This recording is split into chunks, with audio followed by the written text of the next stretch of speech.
Boa noite, segunda-feira, 14 de março. O Unesp Notícias de hoje repercute as manifestações que tomaram as ruas do Brasil. Vamos conversar ao vivo com o professor da Unesp, o historiador Maximiliano Vicente. Em Bauru, 15 mil pessoas pedem o fim da corrupção e o impeachment da presidente Dilma Rousseff. De hobby a negócio próprio, as cervejas artesanais ganham cada vez mais espaço.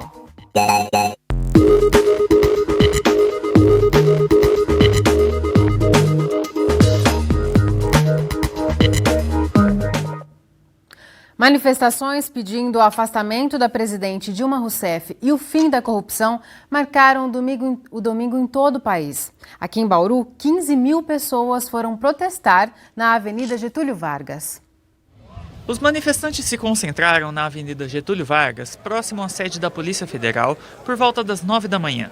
Organizado pelos grupos Direita Bauru e Juventude Bauruense, foi o primeiro ato contra a presidente Dilma Rousseff realizado neste ano na cidade. De acordo com a Polícia Militar, cerca de 15 mil pessoas participaram. A principal bandeira do movimento foi o combate à corrupção. Como nós sempre deixamos bem claro, apartidariamente falando, nós queremos que todos os corruptos sejam punidos, independente de partido. Como nós estamos falando hoje de esfera federal, então nós estamos buscando que seja o impeachment de Dilma Rousseff, principalmente pelas promessas de campanha não cumpridas, principalmente pelo dinheiro que foi usado na campanha.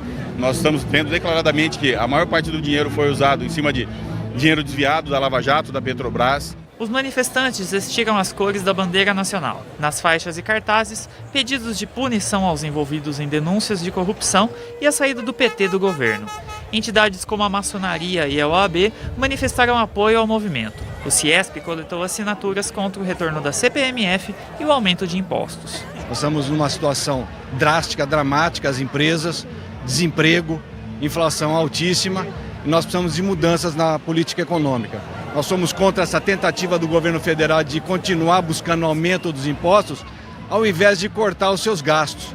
Momentos antes do começo da passeata, os policiais militares receberam aplausos das pessoas que foram a Getúlio. Por volta das 10 da manhã, os manifestantes iniciaram a caminhada que seguiu até a Praça Portugal. Cerca de 250 policiais militares acompanharam o movimento, que seguiu de forma pacífica. Um ano após as primeiras manifestações contra o governo federal, milhares de pessoas voltam às ruas. Neste ano, além do pedido de impeachment da presidente Dilma, está na pauta de reivindicações o apoio ao juiz Sérgio Moro e as ações da Polícia Federal. Ao longo da passeata, discursos seguidos de gritos de ordem pelos manifestantes. Quem participou disse ter motivos para protestar. Estou desempregada por causa dessa corrupção. Então fora esse povo. Não queremos mais, já passamos tudo que tínhamos que passar. Chega! Eu estou muito alegre de ver todo esse povo maravilhoso para conquistar uma liberdade. Une-se todos para um bem do Brasil. Depois de percorrer a Getúlio Vargas, os manifestantes encerraram o ato na Praça Portugal por volta das 11h30 da manhã.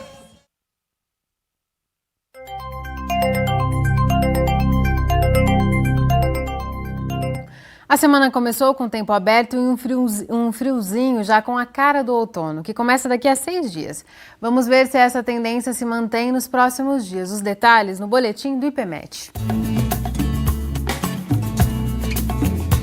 Essa semana nós teremos alguns episódios de frente fria passando pelo litoral, mas só vai afetar mesmo em termos de nebulosidade.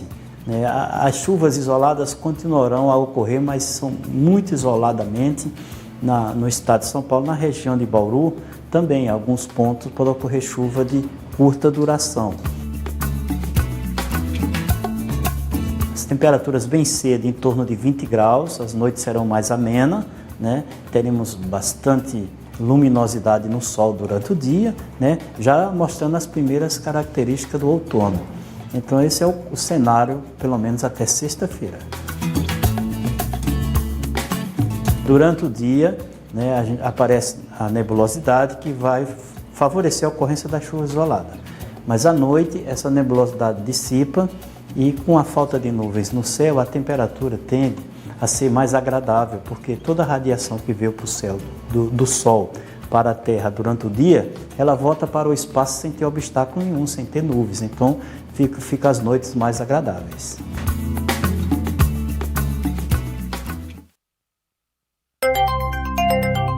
Apesar do predomínio do tempo firme na maior parte do estado, agora chove em pontos isolados, no oeste, no norte e na divisa com o Paraná. Em Bauru não devemos ter chuva hoje, mas para amanhã as chances de uma pancada no fim do dia são grandes. Agora a umidade do ar é de 61%. Os ventos sopram a apenas 4 km por hora. Hoje a mínima foi de 19 e a máxima chegou a 31 graus. Nesta terça, os termômetros devem variar entre 22 e 28 graus. A Prefeitura apresentou hoje ao Sindicato dos Servidores Municipais uma nova proposta de reajuste salarial. A iniciativa foi tomada depois que o sindicato aprovou na última quinta-feira o início da greve, marcada para começar nesta quarta. A nova proposta prevê um reajuste de 3,5% contra os 2,5% oferecidos anteriormente e um aumento no vale-compras de R$ 310 para R$ 342. De acordo com a diretoria do Sinserm, os novos valores serão apresentados à categoria em uma assembleia marcada para amanhã, às 18h. Depois do intervalo, a gente volta a falar sobre as manifestações deste domingo. Quem vai analisar o impacto dos protestos no cenário político é o professor da Unesp, Maximiliano Vicente. Continue por aqui que o intervalo é bem rápido. A gente repercute agora as manifestações que tomaram conta do país ontem. Recebemos em nosso estúdio o professor da Unesp, o historiador Maximiliano Vicente. Max, mais uma vez é um prazer tê-lo aqui no Unesp Notícias. O prazer é meu, Larissa. Você sabe que é uma satisfação imensa estar aqui. Max, qual o peso político das manifestações de ontem? Elas têm força para embasar o acolhimento do pedido de impeachment dentro do Congresso, o impeachment da presidente Dilma? Bom, sem dúvida nenhuma que não se pode ignorar esse acontecimento. É bom lembrar que o país tem mais de 200 milhões de habitantes, né? É sempre bom que isso fique muito claro. O peso que pode ter esse acontecimento é muito relevante, sim, porque de alguma forma os políticos vão conseguir ter um respaldo, pelo menos eles vão se apropriar dessa manifestação para ter esse respaldo e dar prosseguimento ao impeachment. De qualquer forma, eu gostaria de salientar vários pontos que eu acho que são importantes, né? Primeiro, o impeachment não depende da manifestação na rua, né? É um processo legal, é um processo que está totalmente pautado por aquilo que é uma legislação que está em vigor no nosso país. Portanto, nós temos hoje um quadro que é, de alguma forma, abrangendo duas áreas importantes. Um que é no Congresso, né? Que é o que está sendo discutido para ver se acontece ou não acontece, com o Eduardo Cunha, as consultas ao Supremo Tribunal de Justiça, enfim. E o outro, que é talvez o mais problemático, que é o financiamento das campanhas, que está no Tribunal Superior Eleitoral, né? Não necessariamente porque as pessoas vão na rua que isso vai ficar acelerado, porque tanto um quanto o outro depende de provas, né? A Justiça trabalha com as provas. E, por enquanto, as provas que se tem não são suficientes, né, para justificar. Né? Então, é muito importante que a população pense nisso, né, porque não é pelo fato de você ir na rua que a corrupção acaba ou que o impeachment acontece. Né? Claro, é um descontentamento que é fruto de uma situação muito angustiante para muitas pessoas, né, por conta do desemprego, a economia em crise, mas é bom também lembrar que esse processo, a origem dele, né, embora tenha uma parte interna, é muito externa. Né? Então o quadro não é favorável e, obviamente, aí as manifestações ganham força. Falando dessas pessoas que foram às ruas ontem, o Datafolha fez uma pesquisa na capital paulista que identificou um perfil muito claro. São homens, a maioria são homens mais velhos, com escolaridade e renda bem acima da média brasileira. Isso serviu de muito combustível para as críticas nas redes sociais de quem não participou. Você acha que as manifestações ontem, elas representam um anseio de parte da população brasileira mais elitizada? Veja, Alice, eu creio que não. Né? Eu creio que o descontentamento com o setor econômico ou com a situação econômica é generalizado, ou seja, o desemprego está atingindo todas as camadas sociais de uma forma muito intensa, começa a aparecer aos jovens. Né? que são aqueles que teriam uma formação universitária, portanto, você pressupõe que quem participou da manifestação teria que ser necessariamente da classe média, classe alta, né? Agora, a população, ela vê a classe mais pobre, né, aquilo que nós podemos falar de classe D e E, né, vê isso de outra maneira, né? O que ficou muito claro numa entrevista feita pelo país, nas periferias, né, principalmente de São Paulo, é que eles não veem eficiência na manifestação para combater nem a crise econômica, nem o impeachment. Eles estão descontentes também, mas não vão se manifestar Exatamente. nesses moldes. Então, não se manifestar nesses moldes, não vão, porque não veem eficiência nisso daí, né, nesse ato, né?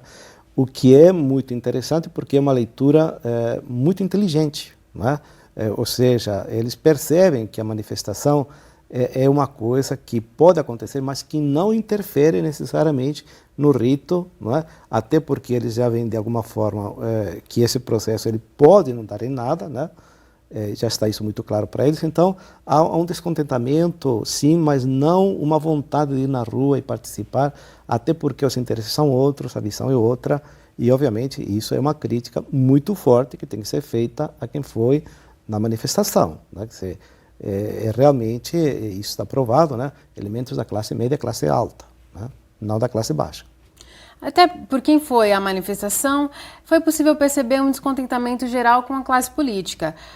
O Aécio, o Geraldo Alckmin foram rechaçados, tentaram se apropriar de alguma forma, né, da manifestação. Esse descontentamento geral, tanto com o PT quanto com o PSDB, ele mostra um país desacreditado na classe política. Quais são as implicações disso para a nossa sociedade? Bom, Larissa, resumindo, seria o seguinte, isso já começou em 2013, né? Não vem de hoje. Se fosse levar a sério a investigação até as últimas consequências, o mesmo dinheiro que financiou a campanha da Dilma financiou as outras campanhas, né? Ou seja, se você levar isso até o extremo, né, a origem, o funcionamento, a estrutura, tanto é que os nomes estão aparecendo, as citações estão aparecendo, só que umas estão sendo investigadas e outras não, né? Mas com o andar do processo em si, evidentemente que essas pessoas vão ter que ser investigadas. Você citou o nome do Aécio, você citou outros nomes, né? Enfim, eu diria que o que a população, de alguma forma, expressa, e o que fica muito claro, é que essa forma de fazer política, ela não está dando mais resultados para a população. Ou seja, eu, cidadão, não sinto benefício na classe política. Por quê? Porque se criou essa ideia de que elas são corruptos, que praticamente beneficiam determinados grupos, que é um conchavo constante entre eles, e as questões sociais e as questões econômicas e estruturais não são tratadas, não é? O Congresso, se a gente for olhar na trajetória dele, está paralisado. Sim. Não é? Está paralisado. E essa é a grande perca que nós temos com relação aos interesses do país, não é? Uma coisa é você trabalhar pelo impeachment e outra é você atacar o problema estrutural econômico. E esse esvaziamento de lideranças no cenário político, Max, ele pode abrir espaço para uma liderança com um discurso de extrema-direita, por exemplo, ou para esses grupos que não são organizados como partidos, mas estão por trás dessas manifestações? Eles vão buscar representação no cenário político depois? Veja, Larissa, o nosso sistema é muito claro. Nós temos grupos de pressão dentro da sociedade, nós temos partidos, né? Ou você participa de um grupo de pressão, mas o grupo de pressão é para movimentar a sociedade, mas para decidir tem que entrar no partido, tem que estar no órgão legislativo e propor leis, enfim, seguir os trâmites normais que o processo legislativo estabelece. Veja, é um momento muito delicado, não só para o Brasil, para o mundo, né? O surgimento, nesse momento, daquilo que nós chamamos de visionistas, pessoas que têm um carisma pessoal, é muito grande, né? O espaço se abre. Por quê? Porque ele leva uma credibilidade na figura dele já pela trajetória. Então, é alguém que eu posso confiar, ele sempre fez isso, não é? Mas no sistema que nós temos, se não vier numa aliança partidária ou num sistema partidário, obviamente, né, o carisma não vai solucionar o problema nenhum. Porque, veja, como você vai conseguir que aumente as commodities, né? Como é que você vai conseguir que o preço do petróleo, como é que você vai conseguir que o dólar, como é que você vai conseguir que uma empresa lá de fora, né? Então, não é muito mais do que carisma, né? É necessário você criar um quadro que permita de alguma forma, ter um referencial para dentro e para fora estável. Né? E para isso, no sistema que nós temos, é um sistema partidário, não é um sistema pessoal, muito pelo contrário. Embora na eleição a gente tenha, né, essa história de um candidato levar mais 3 ou 4, né, por conta do carisma dele, né, de ser muito bem votado, e, enfim, né, lembremos o caso do Tiririca, do Enéas e assim por diante. Né? Então, há sim esse risco, viu, Larissa? Não é possível falar que isso não existe, não. O quadro é muito propício para isso. Tá certo, Max. Muito obrigada por aprofundar essa discussão. Eu que agradeço a oportunidade. No próximo bloco, você vai ver um nicho de mercado que vem crescendo, o das cervejas artesanais. Tem gente que produz por hobby e gente que apostou na bebida como fonte de renda. Já voltamos num instante só. Voltamos com uma dica cultural. Amanhã, a Sorri Bauru vai apresentar a peça O Pequeno Príncipe no Teatro Municipal. Ela fala de inclusão e a entrada é gratuita. Mais informações com a repórter Leire Bevilacqua. A peça O Pequeno Príncipe começa às 8 da noite e é aberta a toda a população. Quem nos dá mais detalhes é a coordenadora sociocultural da Sorri, a Marcela Borgo. Marcela, o que essa apresentação vai ter de diferente?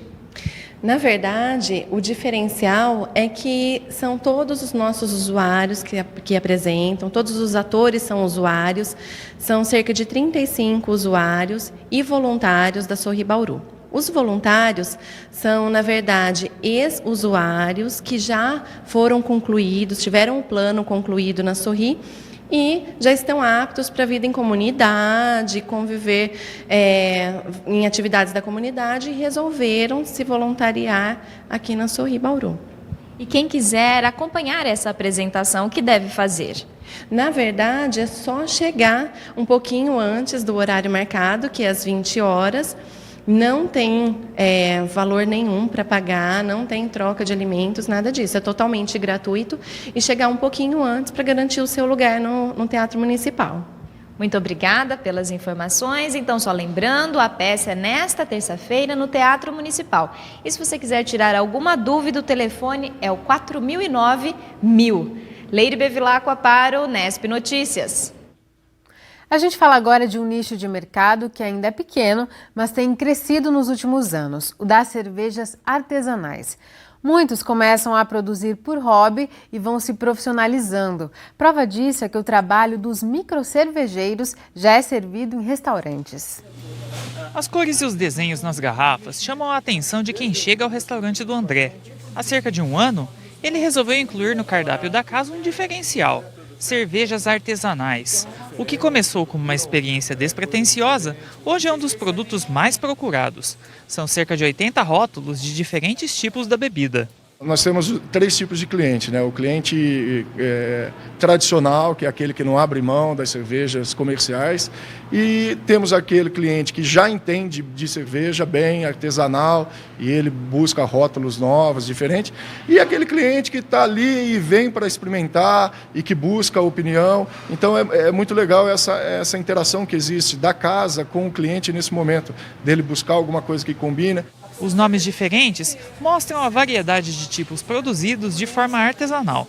Pilsen, Weiss, IPA, Ale, cervejas que vêm se popularizando no Brasil e conquistando espaço no mercado. Esse foi um dos motivos que levaram Rodrigo a abrir uma distribuidora especializada em cervejas artesanais. Para ele, os produtores brasileiros têm se destacado nesse setor. Dentro do mercado do comércio, eu tenho visto uma tendência grande com restaurantes, né? E que pensam em incorporar uma experiência nova de consumo para o cliente dele. Você tem um mercado nacional fortíssimo de cervejas que já estão concorrendo com cervejas importadas que já têm mais histórias, né, que são mais clássicas dentro desse segmento. O Brasil tem hoje cerca de 200 microcervejarias, além de cervejeiros independentes que produzem em casa mesmo. Seja para iniciar um novo negócio ou até para começar um novo hobby, as cervejas artesanais têm caído no gosto do brasileiro, que quer experimentar um novo sabor ou até fazer a sua própria cerveja. Para atender a esse desejo dos aspirantes à cervejaria, Lealdo criou esse curso que ensina passo a passo como transformar o malte e outros ingredientes em cerveja. A produção é caseira, bem diferente da que ocorre nas indústrias, mas não existem grandes segredos. O investimento inicial gira em torno de R$2.000. Conhecendo os processos corretamente, qualquer um pode se tornar um cervejeiro. Hoje em dia a gente já tem os sites especializados, a gente consegue comprar grande quantidade de coisas sem nenhuma dificuldade. O processo ele vai levar em torno de 30, 35 dias, desde o dia que você fez a sua cerveja até o dia que você vai tomar. Todos esses processos eles não vão entrar nada parecido com um processo de laboratório. A gente está no processo caseiro, então a pessoa fazendo em casa, usando ali um fundo, uma área de 4, 5 metros quadrados, ela já consegue fazer a cerveja dela. Ele ainda comenta que a maior parte das pessoas busca a arte por hobby e gosta de compartilhar suas experiências e descobertas. Começou a aparecer muitos casais, apareceram mulheres para fazer cerveja, média de idade, a galera vai dos geralmente uns 25 anos, uma pessoa mais velha, um pouquinho mais velha que começou a buscar uma qualidade, já saiu daquela fase de bebedeira, até a gente teve um aluno aqui de 81 anos, um senhorzinho que fazia pão. Então ele é muito interessado pelo artesanal, ele resolveu aprender a fazer cerveja. Até agora são todas pessoas que querem fazer mesmo pelo artesanal, pelo lance do caseiro. A intenção deles não é comercializar. É o que busca Michel. Na verdade a gente gosta bastante de cerveja, né? E a gente quer aprender a fazer realmente essa cerveja artesanal, para a gente poder degustar em amigos, em família e não comercializar, não é o nosso intuito. O nosso intuito, na verdade, é realmente produzir alguma coisa que a gente consiga ter assim um paladar melhor, mais apurado. O Lucas também tem o desejo de explorar a criatividade com a cervejaria. Você pode tanto usar num churrasco informal com os amigos, quanto presentear seu chefe. Dependendo se a cerveja for boa, você não vai querer dar uma cerveja ruim para ele. As cervejas artesanais ainda representam uma fatia pequena do mercado, cerca de 1%, segundo a Associação Brasileira de Bebidas. Mas é um setor que só tem a crescer graças à versatilidade da bebida e à criatividade dos novos cervejeiros. Acho que a palavra tendência, ela traduz bem esse movimento. As pessoas querem novas experiências, eles querem provar pratos diferentes e isso a cerveja vem incorporando muito bem, né? Você consegue fazer aí, criar aromas, sabores novos, fazendo cruzamento dessas duas frentes, né? A gastronômica e a de cerveja artesanal. Todo mundo que começa só quer evoluir. Só quer evoluir até porque a gente criou um movimento, a gente criou uma confraria e todas as cidades elas têm essas confrarias. Sempre vai ter um mais evoluído, um menos evoluído, um que chegou primeiro, o outro que tem mais afinidade, então acaba tendo uma troca de informações. E nisso as pessoas vão tentando melhorar cada vez mais a cerveja deles. O Unesp Notícias fica por aqui, a gente volta a se encontrar amanhã às 6h30 da noite, ao vivo. Tchau!